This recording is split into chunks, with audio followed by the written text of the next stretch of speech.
Good afternoon, good evening, everybody. It's David, and welcome to the webinar this evening.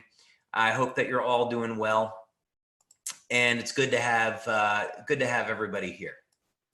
So I'm going to, while we're still waiting for people to dial in, I'm going to preface this by saying there's something behind this training webinar this evening. And so I would like to cover this just in a second and leading up to it. Over the past week or two, there have been over 100 companies in our industry that have been contacted by the FTC, Federal Trade Commission, and they have been issued warning letters. And the warning letters was because these companies were making claims that their products would boost the immune system and also could be used as a treatment for the novel coronavirus. So this is rather irresponsible because we have to be basing our information on good science, on clinical research. And unless a company has conducted a clinical study on the novel coronavirus, they should not be making claims that their products are an effective treatment. Now, if they've conducted a clinical study, that's all great, but then they have to think about the regulatory issues, meaning even though they might have a natural product, would the FDA classify that as being a drug? And there's some questions here. Can we say support the immune system?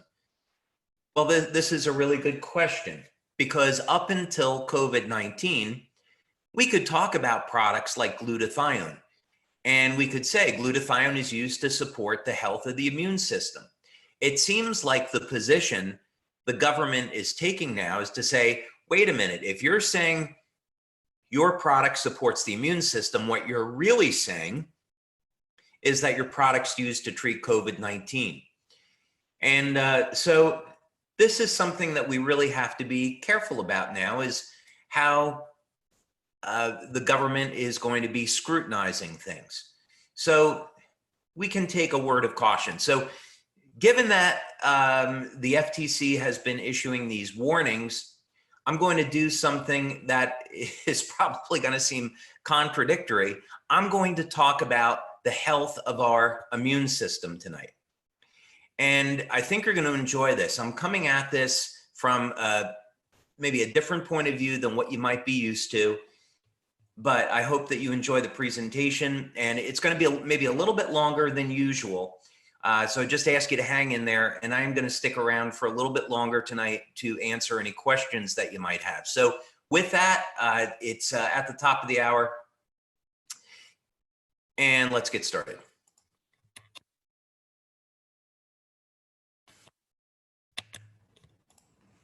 All right, here we go. Okay, so first thing is, I am not a medical doctor, and we are not making an attempt to have any type of medical diagnosis this evening or make any recommendations on medical treatments. The whole purpose of this is to inform you of what your options are, and then take this information, present it to your medical doctor, present it to your healthcare provider, so you can know, hey, you know, what about these oxygen therapies? Is this something that might be good for me?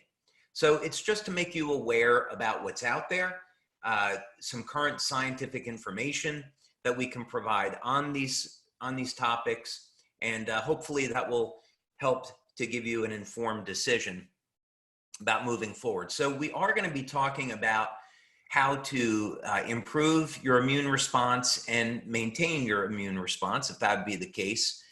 And what really brought this up, what got me thinking about this, was the ban that YouTube and Facebook put out on such things as vitamin C. Now, everything we're going to talk about tonight, I am going to reference with an article or a clinical study or a scientific article. So everything will be very, very well referenced. So if you missed it, YouTube and Facebook came out and issued a ban on medically unsubstantiated claims. And you can see it right down here. They're basing this on any contradictions to what the World Health Organization might recommend relative to the coronavirus. Okay, so there's a lot of issues here that we need to be thinking about. And number one, do we want to be giving one organization this much power over our ability to communicate? It's supposed to be free speech. And we're supposed to be able to talk about issues, especially when it comes to things around science. So you can see what the CEO of YouTube said here. So people saying take vitamin C, take turmeric, and those things, that would be a violation of their policy. Okay, now look, maybe here is the fact of the matter is that if someone is saying that vitamin C will cure the novel coronavirus, again, if they don't have any scientific evidence to that, they shouldn't be saying it. But exactly what would constitute a ban of information? Who's making that decision? Do they have medical doctors or scientists that are making these decisions? And, freedom of speech, do they have the right to do it? I don't want to get political tonight, but I do think that we should be allowed to discuss information, especially when it comes to our health. So let's take a look maybe now at some facts, and we're going to go ahead and reference this article that was in the Journal of Antimicrobial Chemotherapy. And what you're going to see is that this was published back in 2003, and it has to do with vitamin C and the SARS coronavirus. Okay, so there's going to be different forms of coronavirus. We're dealing with the not the novel coronavirus as they call it, and now we're going back 17 years. Look at SARS. So what does this article say? Well, it's very interesting, actually. So CEO of YouTube is saying there's no scientific evidence that vitamin C can cure the novel coronavirus. That could be very well true. But is there any scientific information on the use of vitamin C in treating a family of coronavirus? And as a matter of fact, the answer is yes. There's quite a bit of information, actually. Here, now this would be an animal study. Now, keep in mind that when we talk about animal studies, certainly the vast majority of animal studies do not pan out when those conditions are transferred over to human beings. So fortunately, there are human beings that have been studied when it comes to vitamin C. But take a look at this. Vitamin C modifies the susceptibility to various bacterial and viral infections. And this has to do with a bird coronavirus in that study. Now, there's also been multiple, I think it's 53 clinical studies and double-blind, placebo-controlled that have consistently shown that the duration and severity of the common cold are reduced by taking vitamin C. What this means, and I got this information directly from, I believe it was University of Oregon, and Linus Pauling, who was a Nobel Prize winning scientist. And Linus Pauling heralded in the era of vitamin C therapy. But in any case, it's been shown that if you take vitamin C prior to getting infected with a coronavirus, you can shorten the duration of the symptoms. Apparently, when you take vitamin C when the cold starts, it doesn't have any effect. So that's interesting because it may give us some clues into the mechanism of action. But in any case, consistently through 53 clinical studies, an effect has been shown on vitamin C and on the common coronavirus. Here's another one. Now this is especially important because we know one of the problems with novel coronavirus and symptoms of COVID-19 is the infection and the cytokine storm around the respiratory system, the lung tissue, and then of course people have to go on ventilators. Big problem. So here's the study that was looking at this, and not at that specifically, but saying that vitamin C may affect the susceptibility to lower respiratory tract infections.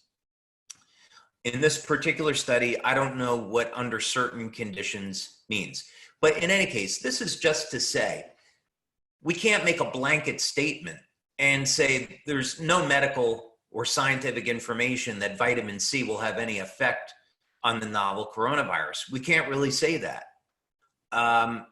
It may turn out that way, and so people shouldn't claim that vitamin C is a cure, but given how inexpensive it is, how available it is, why wouldn't you take it? It's good for you anyway. And I think it's irresponsible for someone to say there's no information that it may have an effect, when clearly there are many studies, dozens of studies, showing a connection between vitamin C and coronavirus. Okay, that's enough on that point.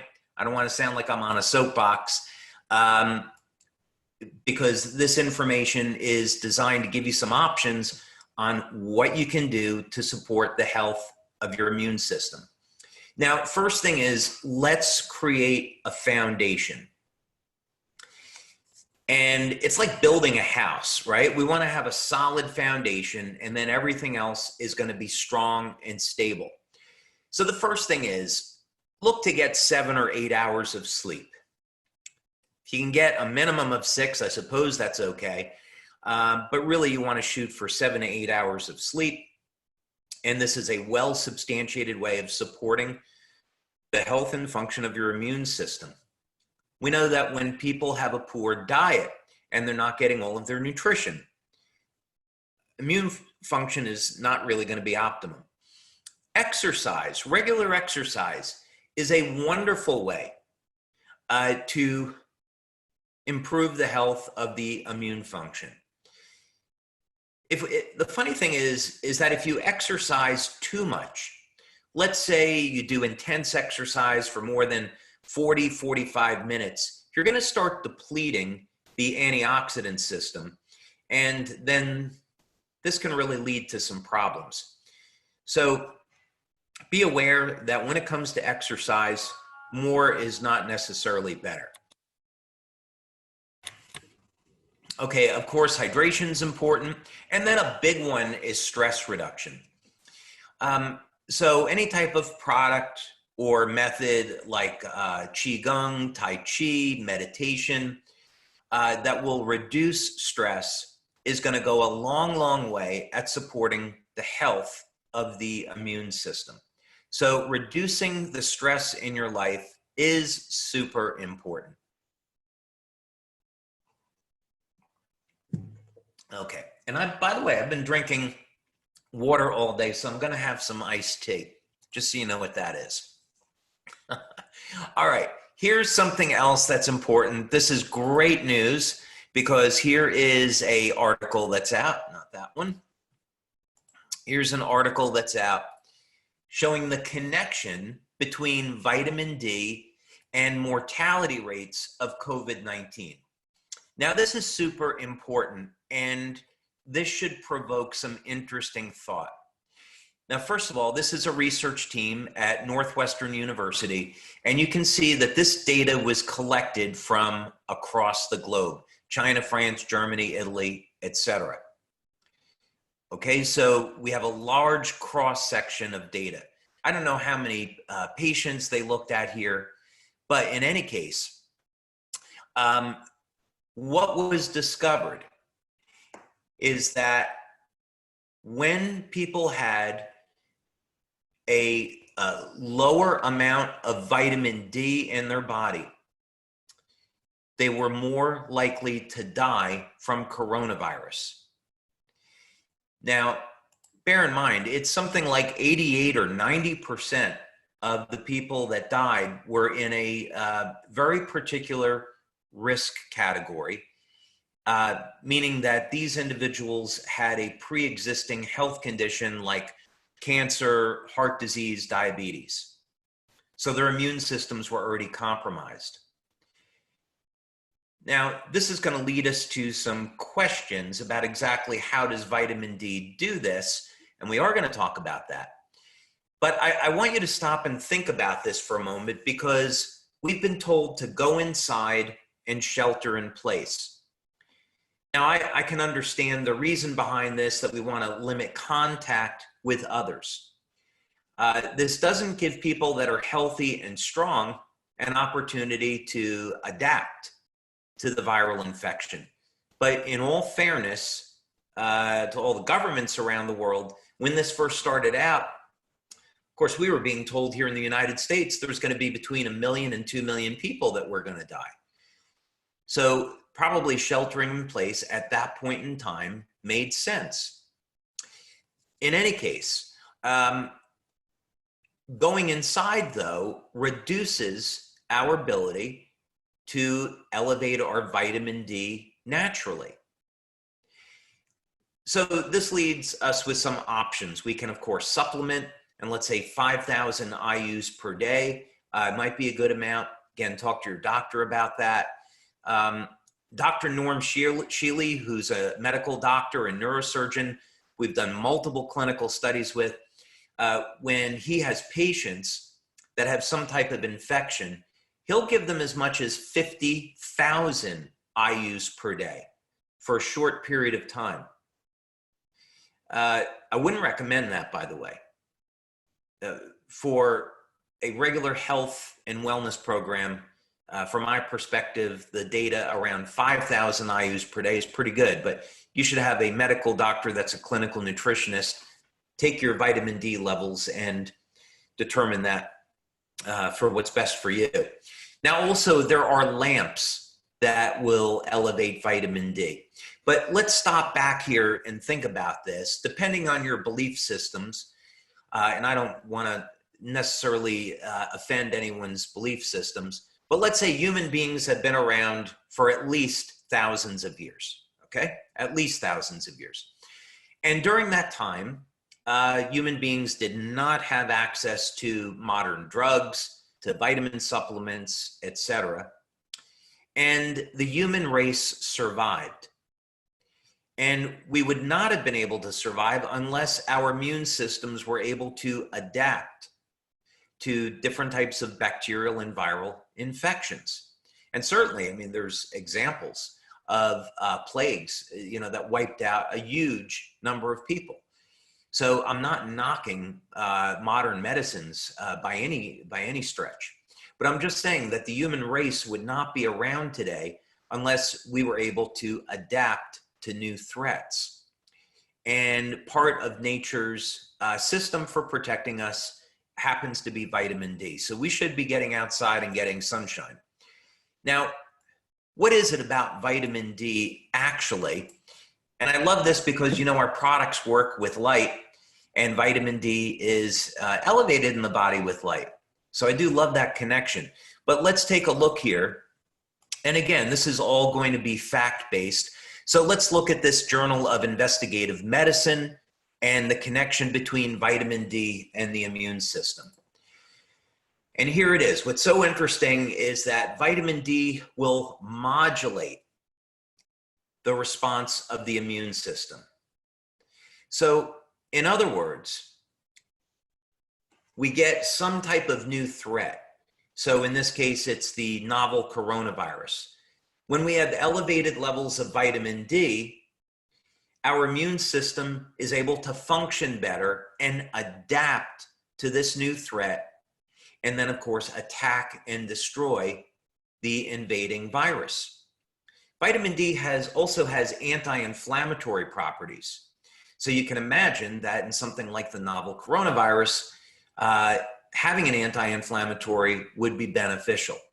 This would go for a whole host of things that are natural anti-inflammatories. But in any case, this is how vitamin D works its magic.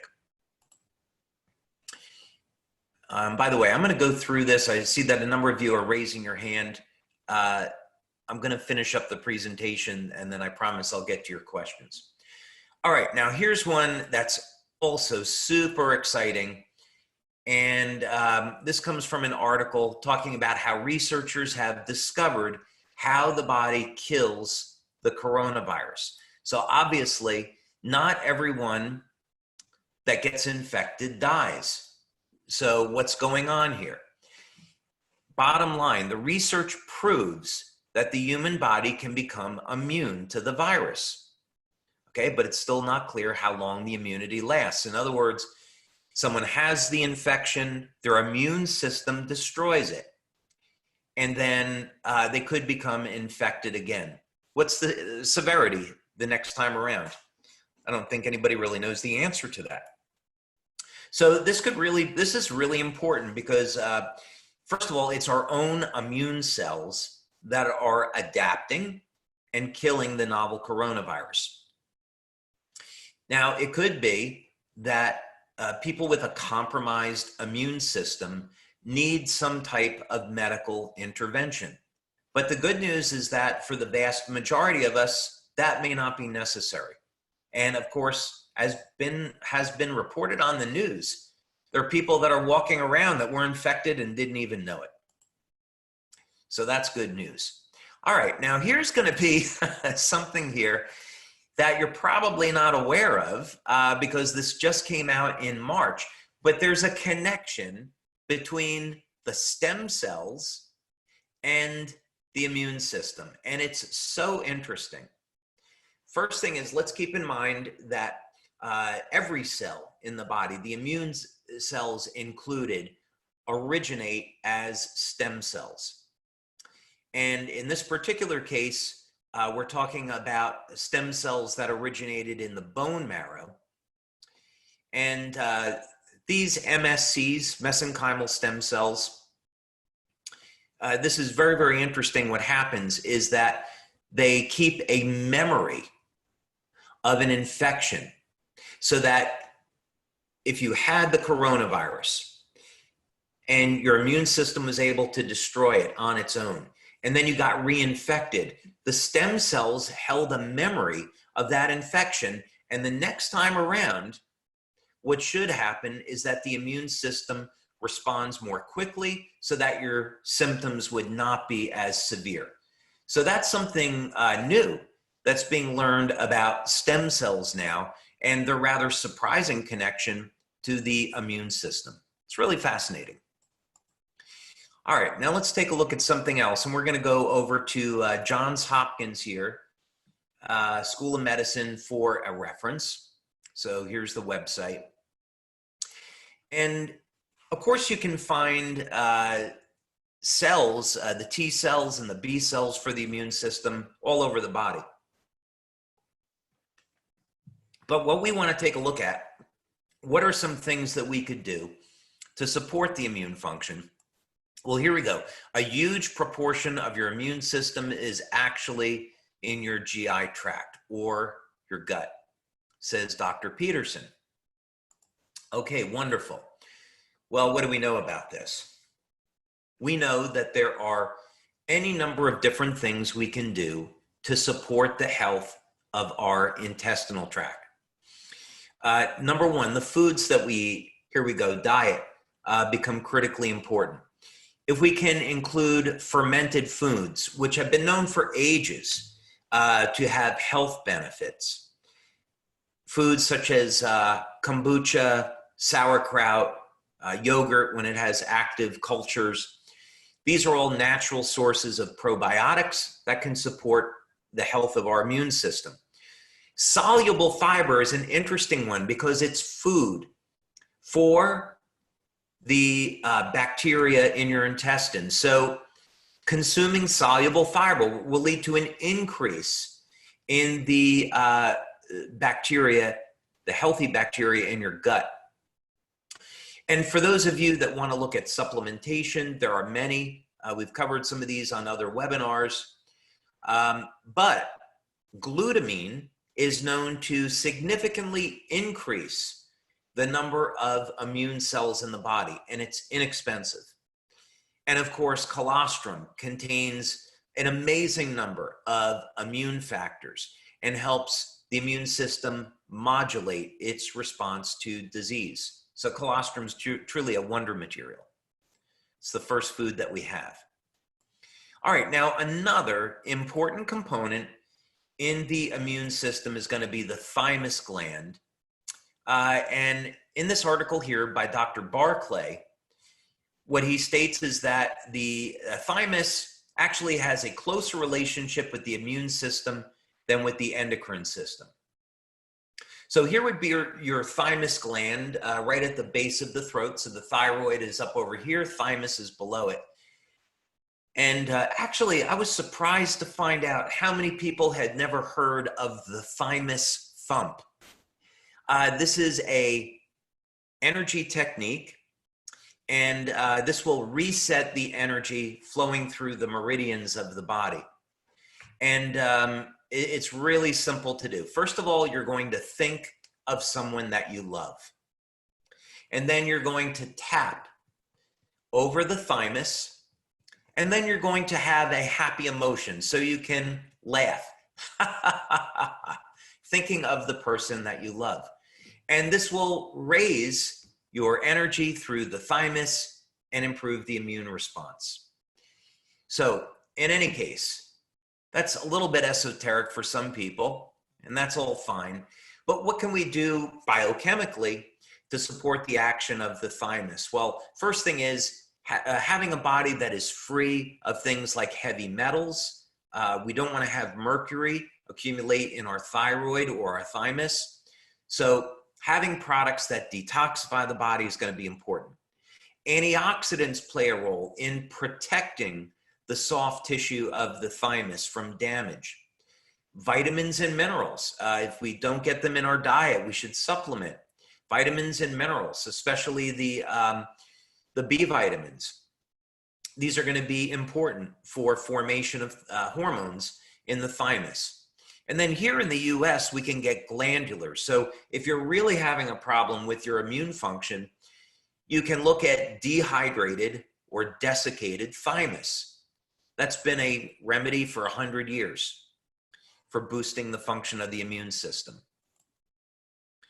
Now, one more thing I want to talk about here, and then we're going to go to some questions.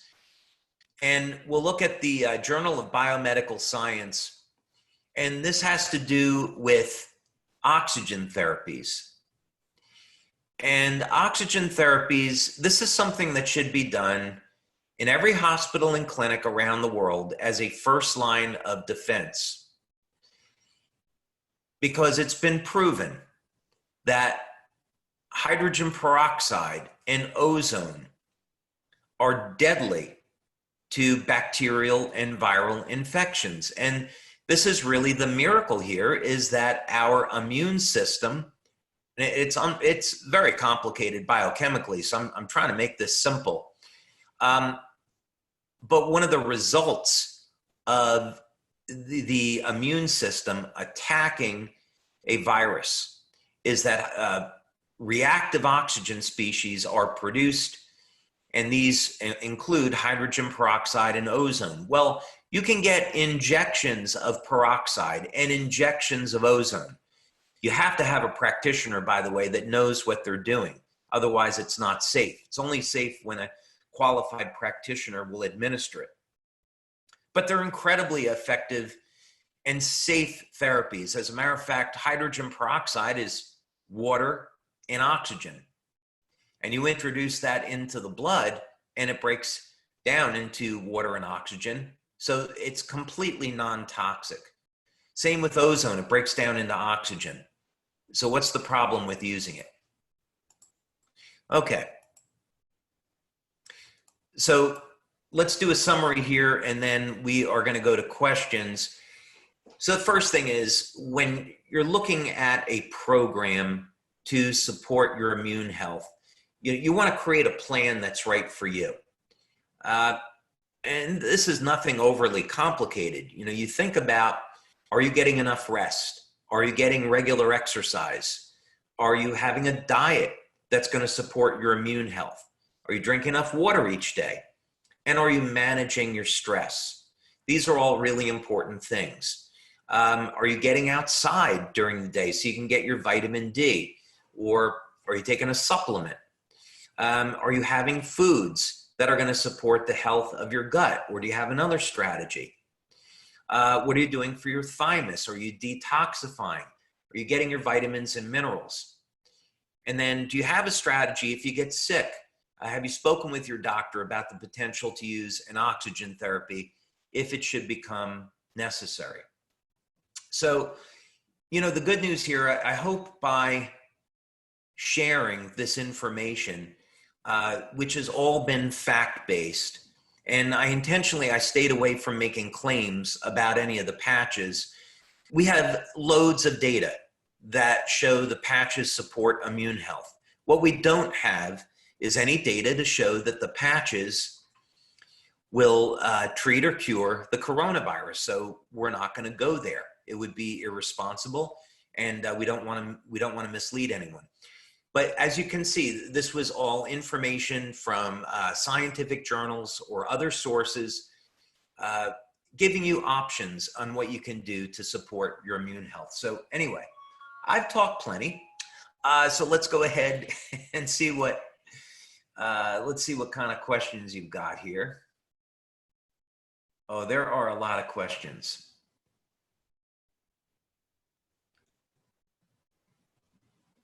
Oh, did LifeWave get a letter from the FTC? No, we did not.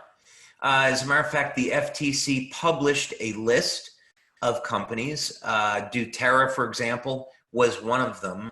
They're one of the biggest companies in our industry on that list.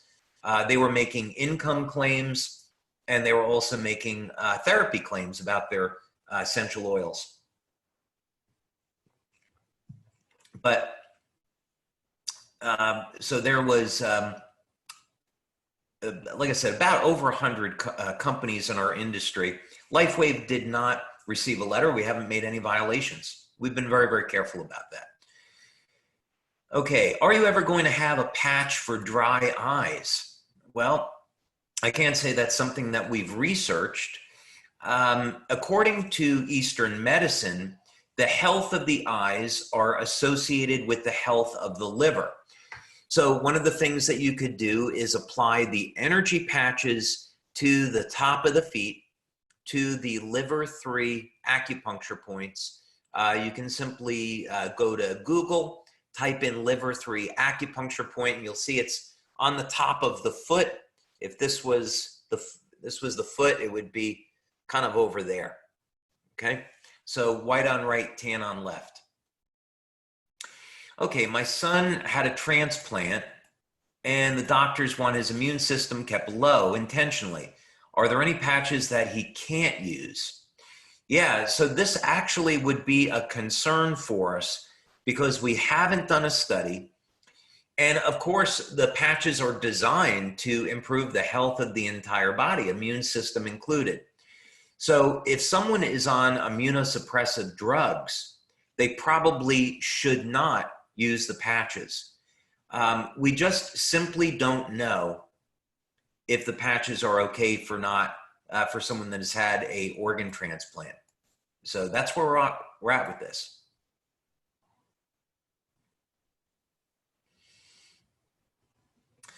So let's see, so the question is, what words can we use when it comes to the subject of the immune health? I would say just be very, very careful. Present the benefits of our products, right? We have a product for pain management, a product for managing inflammation, improving energy, of course, activating stem cells. I think we want to focus on those benefits until there's really better, clear guidance over immune health. I would also say that if someone had the question, hey, do you have any products for supporting the immune system? You could say, well, go to the science section of our website, and you can see studies there that talk about it. Of course, there's plenty of studies showing the relationship between glutathione and immune health, as one example.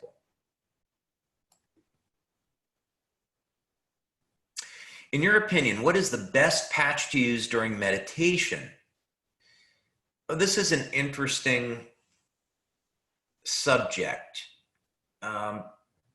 There's a protocol that I received during meditation a number of years ago. I refer to it as the pyramid protocol, because you would think of it as that there's a pyramid around your head, and you got one point coming out over here, other points here, another point in the back of the head.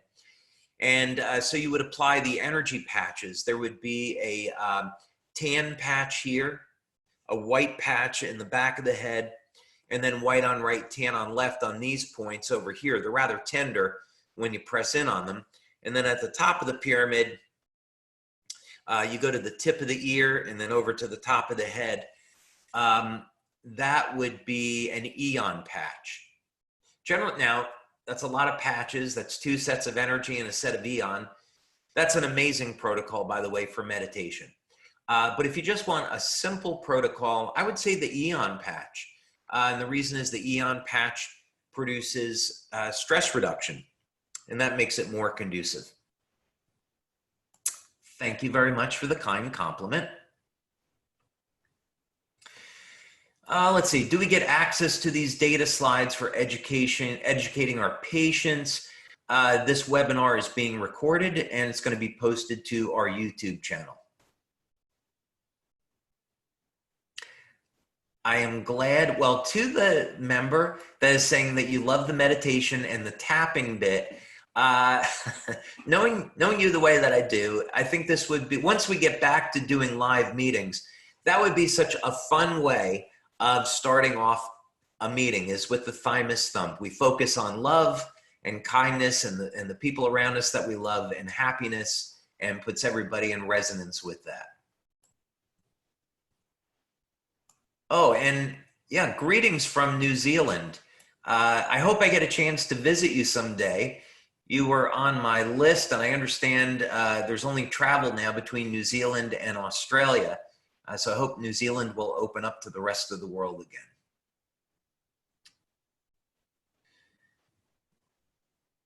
Okay. Oh, question here is vitamin D2 or vitamin D3. This would be vitamin D3.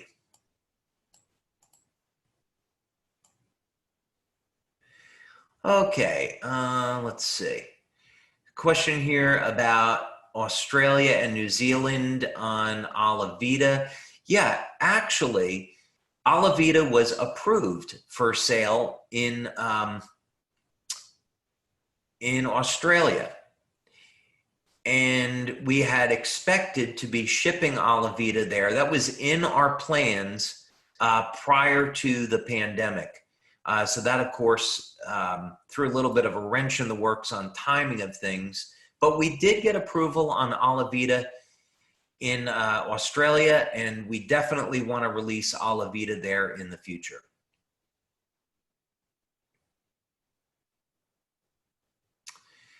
Okay. All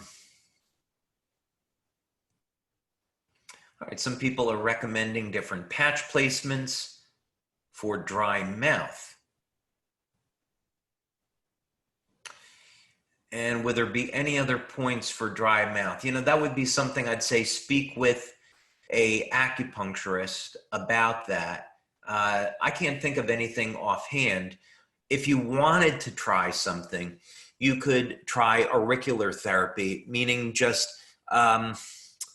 apply pressure with your thumb and your index finger around the ear like this. And if you happen to come across any points that are tender or sore, you could apply patches there. Okay.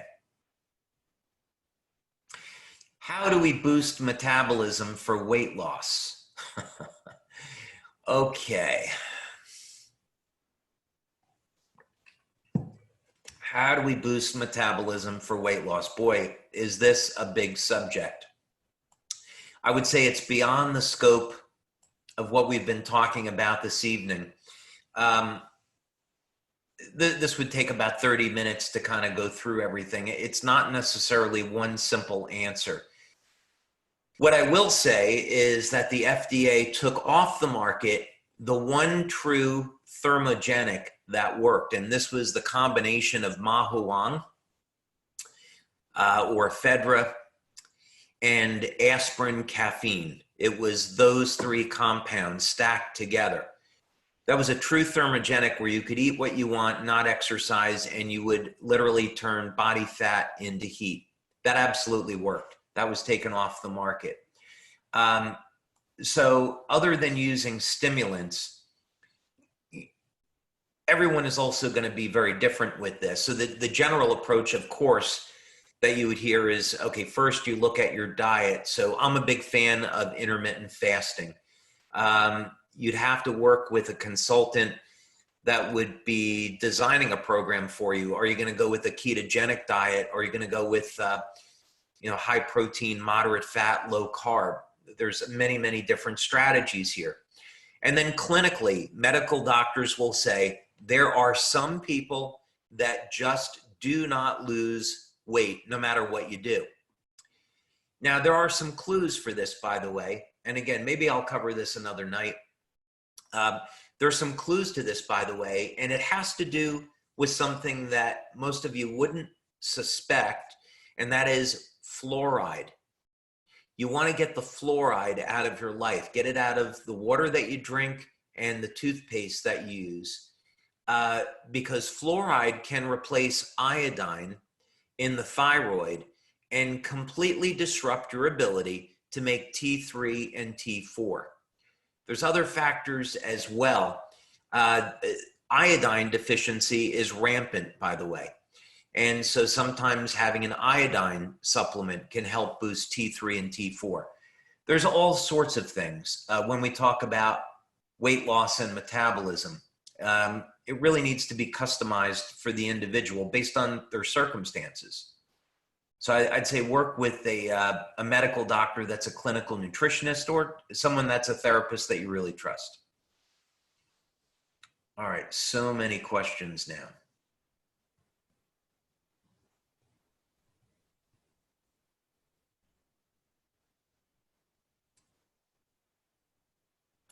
So does the FTC monitor distributors looking for problems or watch the company?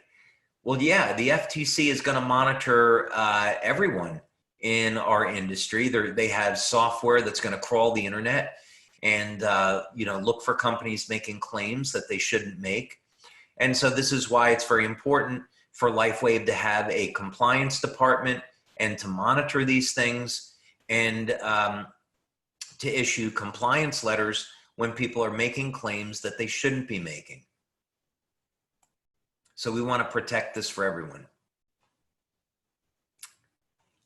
And hi there, Terry from New Zealand. Nice to have you on. Thank you so much, and would love to get down that way. Let's see, there's a question. What's your favorite protocol? I'm not sure I know how to answer that, because I suppose it depends on what the protocol would be used to accomplish. I mean, basically, when I'm not experimenting, all right, I tell you what, this is my last webinar of the day. I tell you what, I am experimenting with a new patch. I will tell you that. So, because normally what I would do is I would have X39 on the back of my neck. I'd have carnosine below the belly button. I've been using an experimental patch on the left side of my body, and I have 2 sets of energy patches. That's like a normal thing for me. And then I use the Eon patch in the evening. And I found for myself, Eon provides me with an incredible night's sleep. But I did remove carnosine this past week, and I'm experimenting with a new patch. So I'm very excited about that. And so we'll see what happens. Always experimenting.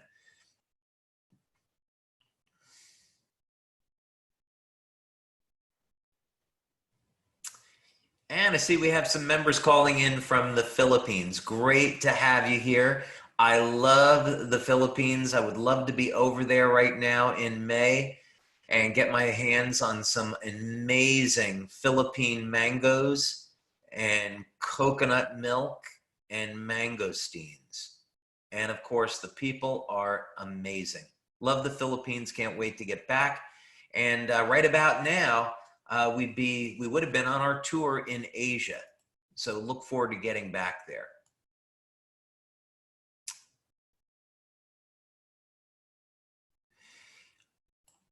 There's some questions here about glutathione. How many days a week? Now, keep in mind, our data shows that X39 will elevate glutathione between 30 to 40%.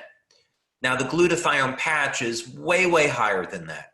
And so if you're looking for a detox, then the glutathione patch would be superior to X39 in that regard. This was a study done with Dr. Sherry Greenberg. We had a number of studies like this, but this one in particular was done using a technology called EIS, electrointerstitial scanning. And basically, we wanted to know what would happen if someone wore the glutathione patch 5 days a week versus 7. And the conclusion was that wearing the patches 7 days per week was about twice as effective as only 5 days.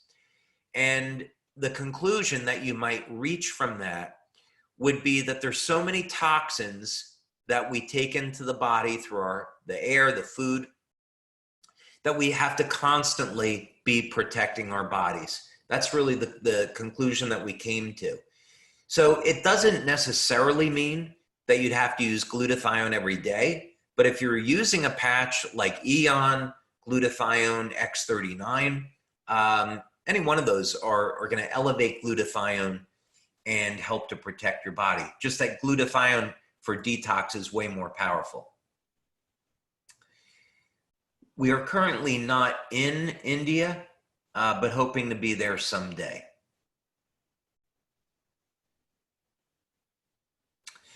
What to do for recurring strep throat? Okay. I would be looking at this holistically. So if you're having a problem with your immune system and you keep getting infections, start from the ground up. Work with a practitioner and take a look at every single area of your life. So in other words, are you getting enough rest? Or do you have a stress reduction? You do these basic things. You look at your environment. Is the environment that you're living in clean? All right, so you start with some of those basics. If you're concerned about a viral infection, there's certainly a number of, I'm not going to mention anything about the patches. There's certainly a number of different products that will help to suppress viral activity. Copper. If you're using X39, take a copper supplement.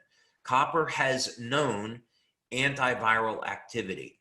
Vitamin C, known antiviral activity. The amino acid lysine. BHT, which is an antioxidant. BHT has very powerful antiviral activity. When you have the infection, oregano oil, olive leaf extract, very, very powerful antivirals. So the good news is there's a tremendous number of natural antiviral products that you can take. But again, I'd look at this from the ground up. Maybe it's your intestinal tract, it's your gut or your thymus that needs to be healed. So you might want to look at taking 4 grams of L-glutamine per day over a very extended period of time. If your immune system is compromised and it's your intestine, you might need 6 to 9 months to allow the intestine to heal. So keep that in mind. Yeah, don't wear the patches for 24 hours straight. 12 hours on, 12 hours off is what we do in our studies. I'm not going to say that 24 hours on and 24 hours off doesn't work. We haven't studied it. So just going to recommend what we've seen in our studies. All right. I've overextended my stay here. Maybe I'll answer 1 or 2 more.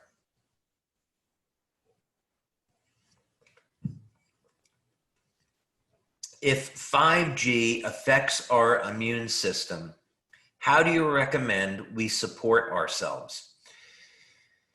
All right, well, this is a little bit of a lightning rod because according to the FTC and the FCC, 5G has no effect on biological systems. I haven't seen any clinical studies yet as to whether or not 5G is in fact detrimental, but there are certainly data. Some data comes out of the Colorado School of Medicine very clearly showing that cell phone radiation creates tissue heating in the brain. The frequencies that are used in 5G are up around the range that resonates with human DNA. And this is the scariest part.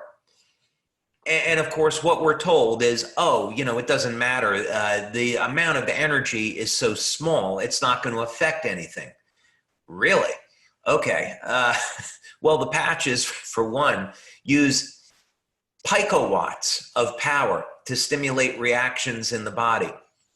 And of course, we know they have very, very powerful effects. There's all types of literature. Take a look at Jerry Tennant's work. There's all types of literature showing that minute electrical fields will have powerful effects on living systems. Go back and look at the work done by Becker or Lakhovsky. Clearly show that very, very low power fields have powerful biological effects. So if you're asking me an opinion, my opinion is that 5G is going to have very dangerous biological effects. It's not based on any studies or any other information. It's an opinion. How do we protect ourselves? Well, if it were me, I'd want to figure out a way to develop a way to elevate a peptide in the body that would form a biological Faraday cage to screen out any type of synthetic electromagnetic radiation. Maybe there's something in the works for that. I don't know. I might be thinking about that. All right. Oh, okay. Here's one of our members that's on. I had previously recommended the amino acid taurine for helping sleep, and it's working. So congratulations. You're only up to about 4 hours now. We need to get that up a little bit. Yeah, so taurine is a very powerful amino acid. It's found in the brain, the heart, in men. It's found in the testicles. And really interesting because there seems to be some unknown biochemical pathways for taurine that are rather fascinating. But I'm glad that the taurine is helping you. There's probably some other things that you can look at then. I would definitely suggest you try wearing the Eon patch at night if this has to do with your nervous system. You can experiment with the amount of taurine. I'd say take a look at the literature and then also speak with the nutritionist. But there are people that even take several grams of taurine to help improve their sleep. You can also combine it with some things like glycine. But again, speak with the nutritionist about that. Yeah, Eon on GV20. Yeah, that would be a very powerful point for sleep. Thank you. All right, I've really got to go. Can you, I keep saying that, I keep going here. Can you do red light therapy in conjunction? I suppose, depending on what wavelength of light you're using, I don't see why that would be a problem. All right. Thank you for correcting. I am not a doctor.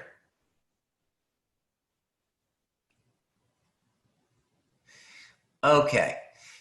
So many questions here. Sorry I can't get to everything, but thank you so much. And always a pleasure. Glad that you found the information interesting this evening. And this webinar has been recorded and will be posted to our YouTube channel. So thank you, everyone. Have a wonderful day or have a wonderful evening.